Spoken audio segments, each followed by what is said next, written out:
안스타일 월커 월요일에 커피 라이브. 네, 안녕하세요. 저는 SCA 한국 챕터의 코리아 매니징을 하고 있는 정연정이라고 하고요. SCA에서는 세라정이라는 두 가지 이름으로 일을 하고 있습니다. 긴장이 좀 풀리셨어요? 지금 좀 많이 풀린 편인 것 같아요. 그렇죠. 네. 안 보이니까. 네, 그게 진짜 좋은 것 같아요. 지금 한 190분 정도 계시는데 저희 눈앞에 보이진 않잖아요. 그런 거 얘기하지 마. SCA는 스페셜티 커피 어소시에이션이라는 무역협회입니다. 그래서 커피 전체적인 가치 체인의 지속성과 연결성 이런 것들을 지키기 위해서 노력하고 있고요. 농장에서 소비자까지 가는 그 일련의 과정들을 하나하나 다 살펴보면서 모두가 다 잘 살 수 있도록 하는 세계를 만드는 게 SCA 미션이자 밸류입니다. 그러면 SCA라는 협회가 어떻게 좀 만들어지게 된 건지. SCA는 SCAA와 SCAE가 통합된 협회인데요. SCAE 지금 보시는 로고는 네. 유럽 스페셜티 커피 협회라고 해서 1998년도에 유럽 쪽에서 유럽 연합들이 만든 스페셜티 커피 협회이고, SCAA는 스페셜티 커피 어소시에이션 오브 아메리카라고 해서 1982년도에 미국에서 형성된 스페셜티 커피 협회입니다. 그래서 이 두 협회가 협력을 하다가 2017년경에 통합해서 SCA라는 하나의 협회가 만들어졌고요. 한국에서 SCA라든지 커피 관련된 관심들이 굉장히 높아져서 2018년도에는 SCA가 100% 투자한 지사가 만들어졌습니다. SCA 한국 챕터. 근데 왜 합병을 한 거예요? SCAE랑 SCAA는 공통된 분들도 많으시고 공통된 행사도 많고 또 합작 투자한 대회를 운영하는 협회도 있기 때문에 개별적으로 움직이는 것보다는 좀 더 성장해서 좀 더 많은 커뮤니티를 전달시켜 드리고자 합병하는 게 좀 더 낫지 않나 하는 그런 의견들이 있었던 것 같아요. 규모를 키우겠다.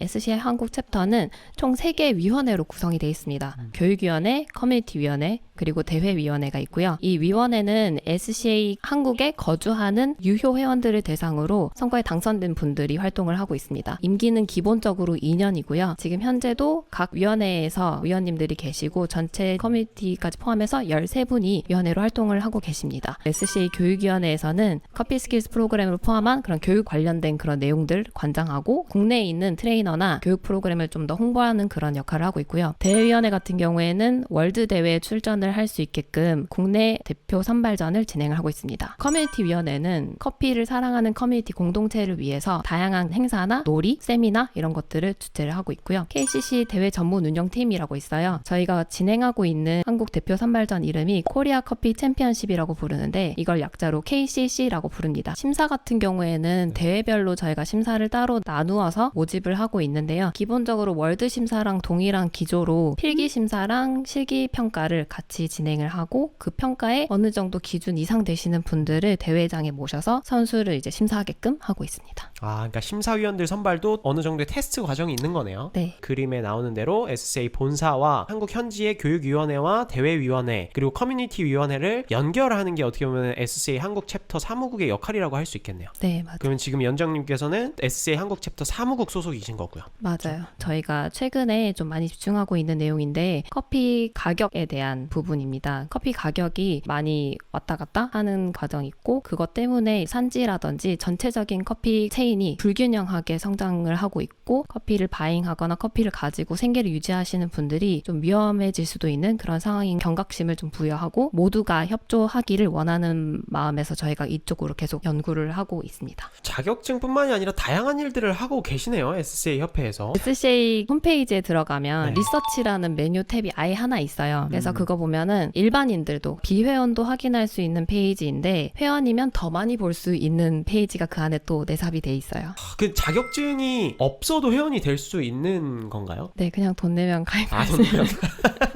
회원가입 카테고리가 여러 가지가 있는데 네. 인디비주얼이라고 해서 개인 회원이 있고 컴퍼니라고 해서 그룹이나 기업 단체 회원가입이 있고 어소시에이션이라는 가입도 있어요. 네. 그래서 협회 측에서도 가입을 많이 하는 편이고 보통 지금 이거 보시는 분들은 아마 개인일 거니까 개인 기준으로 설명을 드리면 제일 저렴한 게 바리스타 멤버 카테고리고 이게 1년에 70유로 미국에 거주하시는 분이 아닌 경우에는 전부 다 유로 통화를 써요. 한 9만 원대이고 이러면 1년 동안 이제 회원의 액세스를 할 수 있습니다. 그럼 바리스타는 저렴한데 바리스타와 로스터 볼 수 있는 정보의 차이가 있어요? 한국에서는 사실 그게 그건 것 같아요. 카페 양사장님이 간만에 뵈니 머리가 하얗게 되셨다고 그동안 고생이 안녕하세요. 많으셨냐고. 네, 저 고생 많이 하고 있습니다.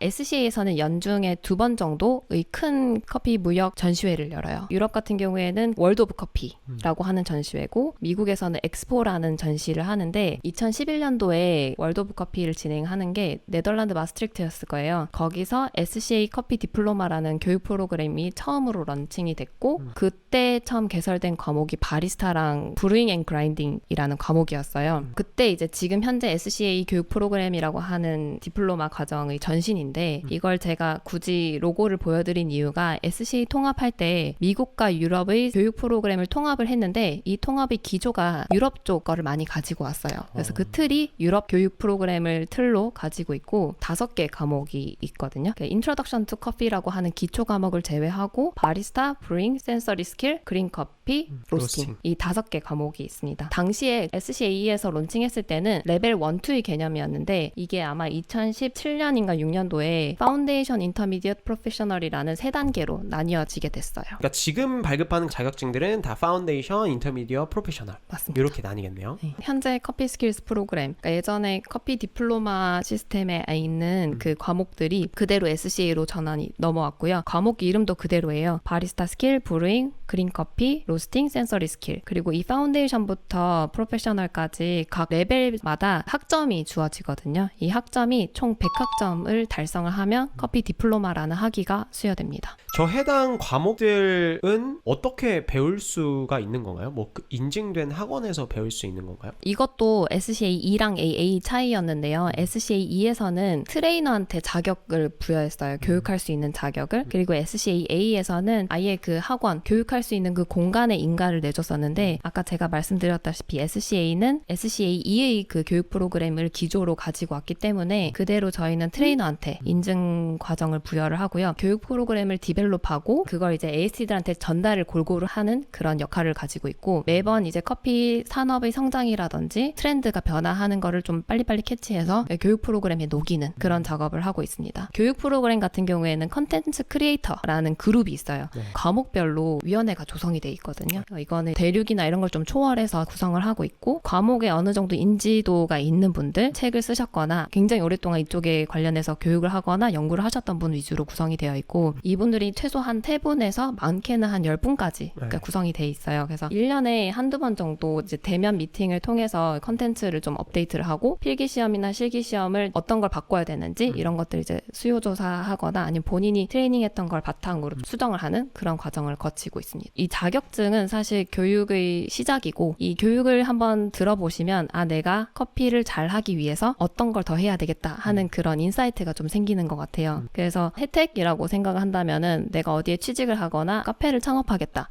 했을 때 내가 교육을 받은 걸 바탕으로 본인만의 그런 트렌드랑 아니면 그런 그림을 그려나갈 수 있을 것 같고 커피의 개인적인 로드맵을 그리기에는 저희 커피 스킬스 프로그램이 굉장히 잘 구축된 그런 프로그램인 것 같아요. 바리스타 스킬 같은 경우에는 아마 다들 아실 건데 에스프레소 머신을 가지고 자유자재로 운영을 하고 그다음에 커피가 요즘에 굉장히 프로세싱도 다양하고 로스팅도 다양하게 하는데 어떻게 하면은 알맞게 뽑을 수 있는지에 대한 거를 과학적으로도 설명해주고 실습을 통해서도 본인이 확인하게끔 최근에 3년 사이에 물에 대한 관심도도 많아져서 물에 대한 것도 추가가 됐어요. 그래서 물이 왜 중요하며 에스프레소 머신에 어떤 영향을 미치는지도 이제 추가가 된 부분이고 이게 최근에 실습 요소에도 들어가 있습니다. 브루잉 같은 경우에는 에스프레소 머신을 쓰지 않은 모든 브루잉 관련된 내용을 다 브루잉 과목에서 다루고 있고요. 주된 거는 이제 브루잉 컨트롤 차트라고 해서 커피의 추출 수율에 대한 계산을 어떻게 하는지 그리고 이게 왜 그렇게 계산이 돼야 되고 이게 어떤 척도로 쓰여질 수 있는지 이게 절대적인가 아니면 절대적이지 않는가 이게 관능과는 어떤 영향을 미치는지 이런 것들을 이제 다루고 있고요. 그린 커피 같은 경우에는 생두 커피가 수입되는 과정에 대해서 이야기를 해봅니다. 뭐 공정무역이라든지 커피 생두의 그 품질 인증하는 그런 시스템이 어떻게 조직이 되어 있는지 수출과 수입을 어떤 식으로 진행을 하는지 기본적인 그린 커피에 대한 선별 능력이 어떻게 되는지 이런 것들을 복합적으로 다루고 있고요. 현실 그린 커피를 다루는 분들한테는 굉장히 도움이 많이 되는 것 같아요. 로스팅을 어떤 식으로 해야 그 커피를 잘 발현할 수 있는지 그리고 그런 특성들이 왜 달라지고 어떻게 달라지는지 화학 물리적인 것과 동시에 컨텐츠가 구성 구성이 되어 있습니다. 센서리 스킬은 좀 많은 분들이 큐그레이더 과정이랑 같다, 네. 아니면 혼용한다, 같은 거다라고 얘기하시는 분들이 많은데 사실 센서리 스킬 같은 경우에는 큐그레이더랑 굉장히 많이 다른 부분이 관능, 통계, 학술적으로 접근을 하고 있고 이 커피 특성이 어떻게 달라지고 신체와 연결해서도 얘기를 하고 통계학이 굉장히 많이 나옵니다. 각 과목마다 가이드북에 참고 서적이 있는데 센서리 스킬 같은 경우에는 커피 프레시네스 핸드북이라고 하는 커피 신선도 핸드북과도 조금 많이 연결이 돼 있어서 이제 그걸 참고하시면 센서리 스킬 과목을 이해하는 데도 좀 많이 도움이 될 것 같아요. 네, 큐그레이더도 그 CQI라는 단체에서 발급을 하는 거고 CQI가 흔히 알려지기로는 SCA의 산하라고 알려져 있는데 SCA와의 관계가 굉장히 긴밀했던 거는 저는 알고 있는데 이게 산하였는지 어땠는지는 잘 확인은 못하겠어요. 근데 지금은 CQI라는 단체가 온건이 있고 SCA와는 이제 협력적인 관계. 그럼 큐그레이더 자격증은 SCA에서 발급하는 자격증이랑 좀 별개. 네, 완전 있겠네요. 다르고 디벨롭하는 과정도 다르고 시험 치는 과정이나 트레이너 양성하는 과정도 다 달라요.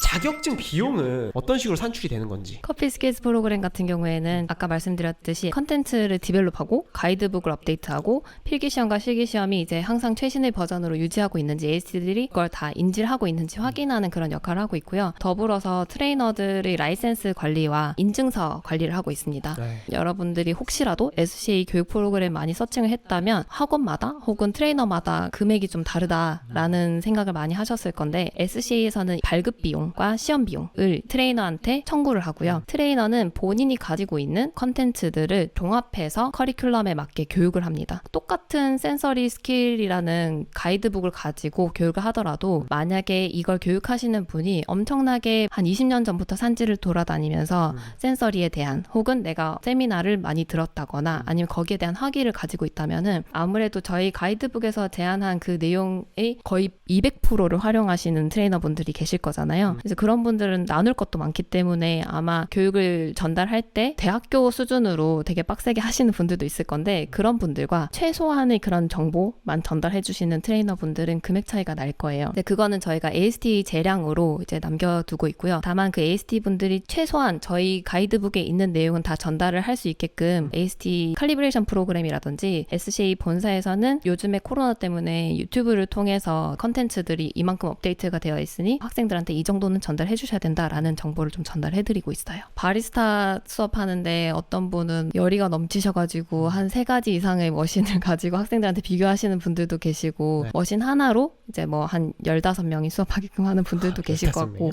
있을 것 같아요. 네.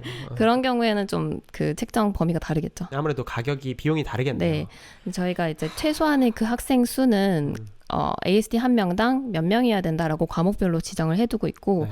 그 이상이 넘어갈 경우에는 보조 강사나 아니면 다른 AST를 함께 좀 모셔야 된다라는 그런 권고를 하고 있습니다. 그러니까 AST가 이 SCA 자격증을 발급할 수 있는 자격을 가지고 있는 감독관이잖아요. 너무 빨리 트렌드가 바뀌고 이제 네. 계속해서 또 발전하니까 산업이. 그럼 그런 분들은 교육할 수 있는 프로그램 같은 게 있나요? 네, SCA랑 SCA 한국 챕터에서는 그 AST 대상으로 하는 프로그램을 개발하고 있기도 하고 AST들이 스스로 본인의 교육을 좀 업그레이드 하고자 하게끔 그리고 저희는 그걸 트래킹하는 그런 프로그램이 있어요. 네. 그래서 라이센스가 기본적으로 3년이거든요. 3년 동안 이 AST는 어떤 자기 개발을 했는지 이런 것들을 좀 트래킹을 하고 있습니다. 이게 자격증인가요? 네, 지금은 이제 디지털로 자격증 발행하고 있는데 네. 모양은 똑같아요. 다만 그 자격증마다 고유 QR코드가 내삽이 되어 있습니다. 이게 이제 디플로마 자격증. 왼쪽 위에 보시면 CSP 로고가 있어요. 네. 그래서 이제 100학점 수료했을 때 저희가 이 증서를 발급을 하고 있습니다. 이건 뭔가요? 브루잉 컨트롤 차트라고 하는 거고 네. 2년인가 3년 전에 기존의 커피 브루잉 컨트롤 차트에서 이제 신규로 바뀌었습니다. 이런 것도 SCA에서 다 이제 만들고 디벨롭하는 거죠. 네, 저희가 왜 이거를 만들게 되었는지 브루잉 컨트롤 차트 업데이트라는 자료가 AST들한테 다 이제 지급이 됐어요. 저희가 어떤 기준으로 이 컨트롤 차트를 바꿨어야 되는지 그리고 이게 어떻게 문화적으로 통용이 될 수 있는지 이걸 어떻게 사용하는지 그리고 이때 사용하는 그 그 용어들이나 아니면은 기준치가 어떻게 되는지가 이제 다 설명이 되어 있습니다. 이건 많이 본 거네요. 플레이버 힐. 네, 이 플레이버 힐도 결국에는 SCA 리서치 팀에서 연구해서 이제 발표한 자료인데요. 모든 커피는 사실 추출을 어떻게 하든 다 관능적으로 확인을 하고 레시피화할 수 있기 때문에 플레이버 힐은 AST 트레이너 그들이 다 보유할 수 있는 자료로 남아 있고. 지금 질문이 있는데 예전에 유럽, 미국 협회가 통합되기 전에 SCAA와 SCAE가 있었잖아요. 그때 자격증을 따로 땄는데 지금 이제 합쳐졌잖아요. 네. 그러면 그게 유효하지가 않은 건가요? 유효하고요. 산하 과목들이 있잖아요. 네. 그 과목들 중에서 서로 일치하는 과목들이 있고 조금 상충되는 과목들이 있는데 그 과목들이 만약에 일치한다면 그게 그대로 이제 인정이 되고, 다만 혹여라도 트레이너 과정을 밟겠다라고 한다면은 트레이너 과정은 조금 요구하는 게 많아요. 그래서 기존에 있는 자격증을 인정을 하되 추가적으로 뭔가 더 보충해야 될 내용이 있습니다. 그러면 그 내용만 보충을 하면은 자격증을 좀 이렇게 새로 발급받을 수 있는. 자격증은 새로 받기 위해서는 새로 트레이닝을 받거나 아니면 시험을 쳐야지 새로 받을 수 있고요. 저희가 인정을 해주는 부분은 그 자격증 자체는 유효하다라는 정도입니다. 그건 이제 트레이너 과정을 이제 지향하시는 분들은 그렇게 해야 되고. AST가 되고 싶은 네, 분들. 왜냐하면 트레이너는 자기 개발을 꾸준히 해야 되잖아요. 네. 근데 내가 10년 전에 딴 자격증을 가지고 트레이너가 되겠다 했을 때 저희가 확인할 수 있는 그런 기초 자료가 없기 때문에 이제 추가적인 레이어가 더 들어가는데 네. 네, 일반적으로는 다 그냥 그 자격증 인정됩니다. 되게 많이 궁금해하시는데 AST는 어떻게 되는 건가요? 어떻게 해야 AST가 될 수 있나요? If everything I dreamt of it was true, I'd take your blessings with your heart.